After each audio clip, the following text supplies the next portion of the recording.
నమస్తే, welcome to Telugu one. నేను రూపానాథళ్ళ. తండ్రి అంటే, ఫాదర్ అంటే అందరికీ హీరో, రోల్ మోడల్. ముఖ్యంగా ఆడపిల్లలకైతే మరీ ఎక్కువ ఫాదర్ అంటే అటాచ్మెంట్ ఉంటుంది.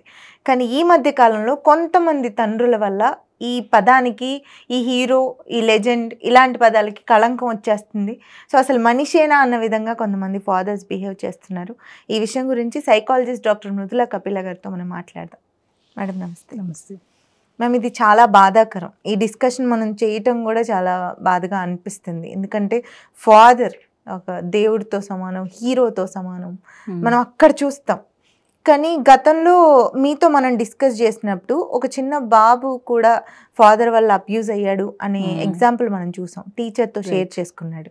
దాని రీసెంట్గా ఖుష్బు హీరోయిన్ వాళ్ళ ఫాదర్తో అయిన ఎక్స్పీరియన్స్ గురించి షేర్ చేసుకున్నది సోషల్ మీడియాలో చూసాం. అండ్ ఈ రోజు కూడా ఒక ఆడపిల్ల పైన తండ్రి అత్యాచారం చేయటం జరిగింది. ఎలా తీసుకోవాలి, ఎందుకు ఇలా తయారవుతున్నారు, వాళ్ళు ఎందుకు కూతుర్ని అలా ఎలా చూడగలరు, పిల్లల మీద ఏంటిది, తండ్రి దగ్గరే సేఫ్టీ లేకపోతే ఇంకేం చేయాలి? నింఫోమేనియా అని ఒక రోగం ఉందండి సైకాలజీలో. అంటే వాళ్ళు సెక్షువల్ ప్లెజర్స్కి చాలా లోన్ అయిపోయి ఉంటారు. సమ్ టైమ్స్ అది వాళ్ళకి అన్కంట్రోలబుల్, దానికి దే రిక్వైర్ ట్రీట్మెంట్. అలాంటిది గ్రహించలేక చాలామంది ఫ్యామిలీస్లో ఇలాంటి ప్రాబ్లమ్స్ వస్తున్నాయి. నింఫోమేనియా అనేది అసలు మామూలుగా సెక్స్కి రిలేటెడ్ విషయాలన్నా మాట్లాడాలంటేనే కొంచెం జంకుతారు. అలాంటిది ఇలాంటి విషయాలు మాట్లాడడానికి ఇంకా ఉంది. అబ్యూజ్ అనేది అన్ని ఏజ్ గ్రూప్స్లో ఉన్నాయి. మీకు తెలుసు, అందరికీ తెలిసిన విషయమే, అది కొత్తగా చెప్పేదేం లేదు. కానీ ఇంట్లో ఫాదర్స్ ఇలా బిహేవ్ చేయడం ఏంటి అన్న దాని మీద మనం ఒకవేళ దృష్టి పెడితే, ఫస్ట్ అండ్ ఫార్మోస్ట్ అసలు పేరెంట్స్ ఇద్దరు, పేరెంట్స్ అంటే మదర్ ఫాదర్ ఇద్దరు కలిసి అలాంటి ఎన్వైర్న్మెంట్ అసలు ఇంట్లో ఉందా అని ఫస్ట్. అసలు మదర్ కానీ ఫాదర్ కానీ పిల్లల్ని కనే ముందు are they really thinking of giving birth? అలాంటి ఆలోచన చాలా నాకు తెలిసి మోడర్న్ ఫ్యామిలీస్లో ఉండొచ్చేమో, కానీ కొంచెం ఒక 10-15 డికేడ్స్ అయితే ఉండదు, లేదది. ఇప్పుడు రీసెంట్గా ఆఫ్ లేట్ కొంచెం కొత్తగా పెళ్ళైన వాళ్ళు ఆలోచిస్తున్నారు, పేరెంటింగ్కి ముందు పిల్లల్ని కనాలా వద్దా అనేది ఆలోచిస్తున్నారు. అయితే ఇప్పుడు ఫాదర్స్ ఎందుకు ఇలా బిహేవ్ చేస్తారు అంటే, brothers, fathers, known people, relatives అందరూ ఇలాంటి బిహేవియర్కి దే ఆర్ ఆపర్చునిటిస్ట్స్. వాళ్ళు మనం ఫాదర్ అనేటప్పటికీ మనకు చాలా బాధ అనిపిస్తుంది. పేరెంట్ కూడా ఇలా ఉంటే, మీరు ఇందాక అన్నట్టు సేఫ్టీ పేరెంట్ దగ్గర కూడా లేకపోతే ఎలాగా, బికాజ్ వాళ్ళు అసలు వరల్డ్లోకి వచ్చేదే వాళ్ళ మూలాన. అలాంటి వాళ్ళ దగ్గర కూడా మనకి సేఫ్టీ లేకపోతే ఎలాగా అనేది ఎంత సెక్యూర్డ్గా అనిపిస్తుంది. మన నాన్న మన పక్కన ఉంటే అదొక కొండంత ధైర్యం. అబ్సల్యూట్లీ. అండ్ ఇన్ఫ్యాక్ట్ ఆడపిల్లలు ఫాదర్స్కి ఎక్కువ అటాచ్డ్, మగపిల్లలు మదర్స్కి ఎక్కువ అటాచ్డ్. అది సైకలాజికల్గా ప్రూవెన్ ఫ్యాక్ట్. సో ఇలాంటప్పుడు కొన్ని విషయాలలో ఫాదర్స్ ఇలా బిహేవ్ చేస్తూ ఉన్నప్పుడు అబ్జర్వ్ చేసి వాళ్ళకి ట్రీట్మెంట్ ఇవ్వాలండి. ఇంట్లో వాళ్ళు అది అబ్జర్వ్ చేయాలి, లేకపోతే ఇలాగే ప్రాబ్లం అవుతుంది. ఎక్స్ట్రా మ్యారిటల్ అఫైర్సే కానివ్వండి, వాయిలెన్స్ అండ్ పాన్ రెండు ఇంటర్నెట్లో ఎంత విచ్చలవిడిగా కనపడడం మూలాన ఇవి ఇన్ఫ్లుయెన్స్ అవుతున్నారు. ఎంతున్న విచక్షణ లేదా నీకు? భార్యకి, తల్లికి, చెల్లికి, కూతురికి డిఫరెన్స్ తెలియాలిగా. నింఫోమేనియా, అందుకని డిఫరెన్స్ తెలియదు. అంటే నేను వాళ్ళని సపోర్ట్ చేస్తున్నాను అని కాదు, ఇలాంటిది అశ్లీలం, చాలా చాలా హీనమైన ఒక క్రైమ్. కానీ ఆ క్రైమ్కి మీకు ట్రీట్మెంట్ ఉంది. మీరు సైకాలజిస్ట్ దగ్గరికి వెళ్ళాలి, సైకియాట్రిస్ట్ దగ్గరికి వెళ్ళాలి, మెడిసిన్స్ తీసుకోవాలి. దాన్ని బట్టి ఫస్ట్ ఆఫ్ ఆల్ అవేర్నెస్ రావాలి. అసలు మీ ఆలోచన సరళి ఎటువైపు వెళ్తుంది, ఆ వివక్షణారహితంగా మీరు ఎందుకు అలా బిహేవ్ చేస్తున్నారు, దాని మీద ఆలోచన రావాలి. దీనికి అవేర్నెస్ పెంచాలి. ఫస్ట్ ఆఫ్ ఆల్ అవేర్నెస్ ఎవరికి పెంచాలి? అందరు ఆడపిల్లలకి, మగపిల్లలకి, పేరెంట్స్కి అందరికీ తెలియాల్సిన విషయం ఏంటి అంటే, ఇలాంటి వాళ్ళు మన చుట్టూ ఉన్నారు అనేది తెలుసుకోండి.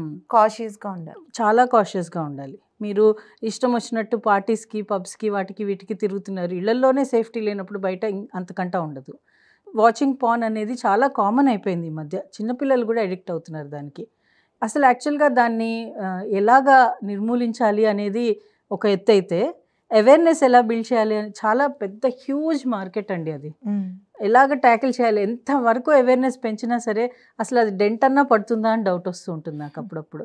ఎందుకంటే అది ఒకరి marital affairs, extra marital affairs, marriages మీరు 25 years 50 years అలా షష్టి పూర్తులు చేసుకునే మన సమాజంలో చాలా షార్ట్ లివ్డ్ మ్యారేజెస్ అయిపోయాయి. వితిన్ మంత్స్, వితిన్ డేస్ వాళ్ళు డైవర్స్ తీసేసుకుంటున్నారు. అంటే they are separated, they don't want to live with each other. అంత షార్ట్ లివ్డ్. ఇది కామనే మీరు చెప్పినట్లు, డైవర్స్లు తీసుకోవడం కామనే, కానీ షష్టి పూర్తి వయసులో కూడా పెళ్లిళ్ళు చేసేసుకుంటున్నారు, ఎక్స్ట్రా మ్యారిటల్ అఫైర్స్ పెట్టేసుకుంటున్నారు. కరెక్ట్. ఇది పెద్ద ట్రెండ్. ఇప్పుడు మీరు ఆలోచించండి, మనము ఎలాంటి సమాజాన్ని ఎక్స్పెక్ట్ చేస్తున్నామో దానికి పునాదులు ఎక్కడ వేసాము, ఎలాంటి పునాదులు వేస్తున్నాము. పెద్దవాళ్ళే ఇలా ఉంటే వాళ్ళ పిల్లలు ఎలా ఉంటారు? వాళ్ళకి ఎలాంటి, అంటే మీరు లీడర్గా ఉండి ఒక పాత్ వేయాల్సింది పోయి పేరెంట్సే ఇలాంటి బిహేవియర్ చేస్తున్నప్పుడు పిల్లలు ఎలాగా సేఫ్గా ఉంటారు? వాళ్ళకి ఎలాంటి సేఫ్టీ వస్తుంది? ఇప్పుడు అలాగ అబ్యూస్ అయిన పిల్ల ఎలా బిహేవ్ చేస్తుంది ఇన్ ఫ్యూచర్? సో ఈ ఎక్స్ట్రా మ్యారిటల్ అఫైర్స్ అవనియండి, సెక్షువల్ అబ్యూజెస్ అవనియండి, both women and men are subjected.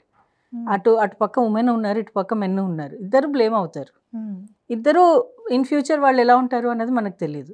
So it's very important first and foremost చిన్నప్పటి నుంచి గుడ్ టచ్ బ్యాడ్ టచ్ గురించి నేర్పించడం. గుడ్ టచ్ బ్యాడ్ టచ్ నేర్పించేటప్పుడు చిన్నపిల్లలకి చెప్తాం, ఫాదర్ కూడా ఈ ప్లేసెస్లో టచ్ చేయకూడదు, మదర్ కూడా వితౌట్ యువర్ పర్మిషన్ ఈ ప్లేసెస్లో టచ్ చేయకూడదు అని ఎక్స్ప్లెయిన్ చేస్తాం పిల్లలకి. ఇది వెరీ ఇంపార్టెంట్. ఇది ఎప్పుడో వాళ్ళు పెద్దగా అయిపోయినాక చెప్పడం కాదు, చిన్నగా ప్రీ ప్రైమరీలో ఉన్నప్పుడే వాళ్ళకి ఎక్స్ప్లెయిన్ చేయాలి. Who can touch you at your private places? Doctor దగ్గర మాత్రమే, that too with your permission. లేకపోతే it is you are suppose to raise a red flag. ఖచ్చితంగా రెడ్ ఫ్లాగ్ రేజ్ చేయవలసిందే. ఇది మనం ఎక్స్ప్లెయిన్ చేయగలగాలి. అఫ్కోర్స్ ఫాదర్స్ దగ్గర మనం అంతగా ఎక్స్పెక్ట్ చేయము అలా బిహేవియర్ ఉంటుంది, వాళ్ళు అలాగా మిస్యూటిలైజ్ చేస్తారు వాళ్ళ ఫ్రీడమ్ విత్ దేర్ డాటర్స్ అని. That's very unfortunate. చెప్పుకోలేరు కూడా చాలా మంది, మా నాన్న కదా అన్న ఉద్దేశంతో అబ్యూజ్ అవుతున్నారండి చాలా ఫ్యామిలీస్లో అలాంటివి. ఇది ఉట్టి ఇన్కమ్ తోటి స్ట్రాటా తోటి సంబంధం లేదు. పెద్ద పెద్ద ఫ్యామిలీస్లో కూడా చాలా చాలా కమెంట్స్ మనం సోషల్ మీడియాలో కూడా వింటూ ఉంటాము, చూస్తూ ఉంటాము. చుట్టుపక్కల మీరు అన్నది కరెక్టే, వాళ్ళు బయటికి చెప్పరు. కానీ వాళ్ళు, నాకు తెలిసి కొన్ని కౌన్సిలింగ్ సెంటర్స్లో వచ్చాయి కేసెస్. ఐఏఎస్ ఆఫీసర్స్ పిల్లలు, ఐఏఎస్ అంటే ద బెస్ట్ కదా, అంటే హైయెస్ట్ ర్యాంక్డ్. అంత చదువుకున్నారంటే ఎంత సంస్కారం ఉండాలి. సో అలాంటి ఫ్యామిలీస్ నుంచి కూడా కొంతమంది అబ్యూజ్ అయ్యారు అని బయటకు వచ్చింది. అంటే ఎంతవరకు నిజము అనేది ఆ కౌన్సిలర్స్కి వాళ్ళకి తెలుసు, కానీ స్ట్రాటా అనేది కూడా లేదు. అంటే రిచ్గా ఉన్న వాళ్ళు కూడా, చాలా రిచ్, వీళ్ళకి డబ్బులు ఉన్నాయి, సూపర్గా ఎంజాయ్ చేయొచ్చు, వాళ్ళు కూడా ఎందుకు వాళ్ళ ఇంట్లో ఫ్యామిలీస్ తోటి అలాగ బిహేవ్ చేస్తున్నారు అన్నది it's a question to be thought about. అయితే ఇందాక నేను అన్నట్టు ఏదైతే నింఫోమేనియా సిమ్టమ్స్ ఉంటాయో ఎలాంటివి ఉంటాయి, యూజువల్గా వాళ్ళు they can't control their libidinal thoughts. మనకి సెక్షువల్గా సాటిస్ఫాక్షన్ వచ్చేదాకా దే కాంట్ కంట్రోల్. అలాంటి పరిస్థితి, అలాంటి ఆలోచనలు, అలా అన్కంట్రోలబుల్ థింకింగ్ ప్రాసెస్ ఉన్నప్పుడు డెఫినెట్గా advise you to go to a psychiatrist. ఎవరికి వాళ్ళే రియలైజ్ అయ్యి వెళ్తే, సెల్ఫ్ అవేర్నెస్ ఉండాలి. సెల్ఫ్గా మీరు ఆలోచించండి. కరెక్ట్, మీరు రియలైజ్ అయ్యి మీరు ఫస్ట్ వెళ్ళండి. బికాస్ ఒక సమాజాన్ని చూసేది ఒక్కరితో అవ్వదు, అందరూ కలిస్తేనే ఒక సమాజం అవుతుంది.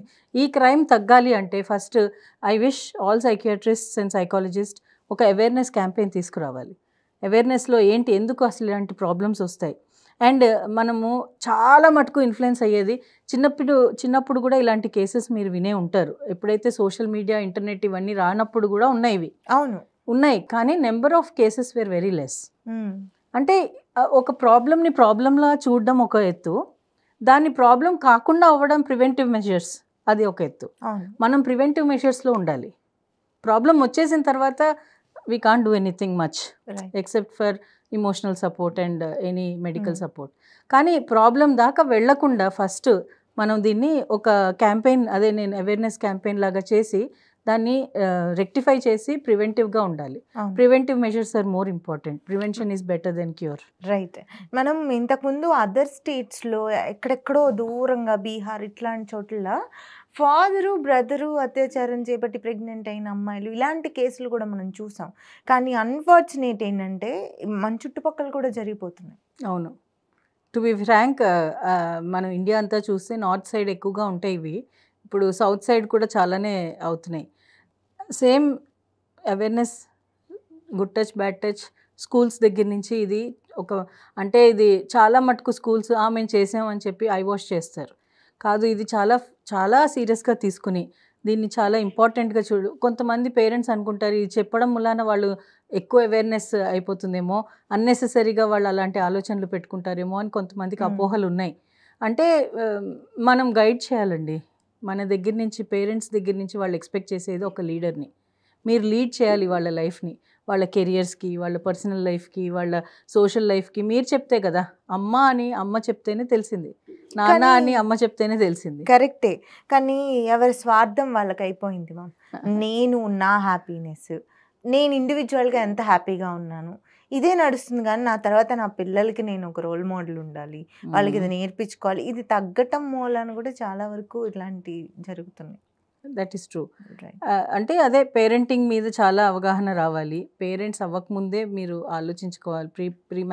ప్రీ పేరెంటల్ కౌన్సిలింగ్ తీసుకోవాలి.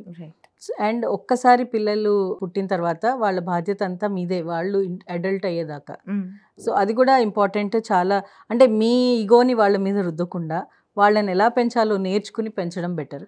Right. And absolutely parents have to take care of their children. Good touch bad touch గురించి కంప్లీట్గా అవగాహన పెట్టాలి వాళ్ళకి. అండ్ ఫాదర్స్ ఇలాంటి బిహేవియర్స్ ఉన్న వాళ్ళని ఎవరన్నా ఐడెంటిఫై చేస్తే mothers should be very very ఏమంటారు, ఇన్సైట్ఫుల్. నా హస్బెండ్ కదా, నేను అలా అనకూడదు కదా, ఇన్సైట్ఫుల్. వాళ్ళు అంటే పరువు అంటే మీరు ఎందుకు భయపడుతున్నారు, పరువు అని. ఇప్పుడు ఎంత మార్ఫింగ్ అవి ఇవి ఉన్న ప్లేసెస్లో అసలు మీ పిక్చర్ అవునో కాదో తెలియకుండానే మిమ్మల్ని అబ్యూస్ చేస్తున్నారు ఇంటర్నెట్లో. అంత డైసీగా ఉన్న దాని గురించి మీరు ఎందుకు పట్టించుకోవాలి? ఏంటి పరువు అంటే? పక్కన వాళ్ళు ఎవరన్నా అంటారన్నా? మీ కడుపు మీరు నింపుకోవాలి కానీ పక్కన వాళ్ళు నింపరు కదా. సో అలాంటప్పుడు పిల్లల్ని సేఫ్గా ఉండాల్సిన బాధ్యత తల్లిదండ్రులు ఇద్దరిది అయినప్పుడు, తండ్రి సరిగా బిహేవ్ చేయనప్పుడు నెక్స్ట్ బాధ్యత ఎవరిది? తల్లి తీసుకోవాలి. She has to take a stand, స్ట్రాంగ్గా తీసుకోవాలి స్టాండ్. అండ్ అదే ఎక్స్ప్లెయిన్ చేయగలగాలి పిల్లలకి. వాళ్ళు తల్లిదండ్రులు ఇద్దరు తీసుకోలేకపోతే పిల్లలు స్ట్రాంగ్గా స్టాండ్ తీసుకునే పరిస్థితి వాళ్ళకి కల్పించగలగాలి. ఎవరు కల్పిస్తారో సమాజం కల్పించాలి. కౌన్సిలింగ్ సెంటర్స్ పెట్టాలి. వాళ్ళకి వెళ్ళడానికి డిస్ప్లే అంటే వాళ్ళని వెంటిలేట్ చేసుకోవడానికి ఒక అవుట్లెట్ ఉండాలి. టీనేజర్స్కి అవుట్లెట్స్ ఉండాలి. చాలామంది టీనేజర్స్, చిన్న పిల్లలు అంటూ ఉంటారు, మేము ఎవరికి చెప్పాలి? తల్లిదండ్రులు అర్థం చేసుకున్నప్పుడు మేము ఎవరికి చెప్పాలి? వాళ్ళకి చెప్పడానికి ఒక సమాజం ఒకటి క్రియేట్ చేయాలి, తప్పదు. They are citizens of our country. So ఇలాంటి ప్లేసెస్లో వాళ్ళకి అంత యాక్సెసిబిలిటీ ఇవ్వగలిగితే I think this will come down a lot. Right. So ఎవరైనా కానీ ఇలాంటి ప్రాబ్లంతో బాధపడుతుంటే, నేను ఫాదర్స్ అనే తీసుకున్నాను, కానీ మేల్ ఎవరైనా సరే ఇలా ప్రాబ్లం ఉన్నప్పుడు ఎవరికి వాళ్ళు సెల్ఫ్ రియలైజేషన్ తెచ్చుకొని, అవేర్నెస్ తెచ్చుకొని డాక్టర్ని కన్సల్ట్ చేయండి. ఏమాత్రం సిగ్గుపడటం ఇలాంటివి ఏం చేయొద్దు. లైఫ్లే స్పాయిల్ అయిపోతున్నాయి. సో దీని గురించి మీరు ఒక అవగాహన తెచ్చుకుంటారనే ఈ డిస్కషన్. Thank you.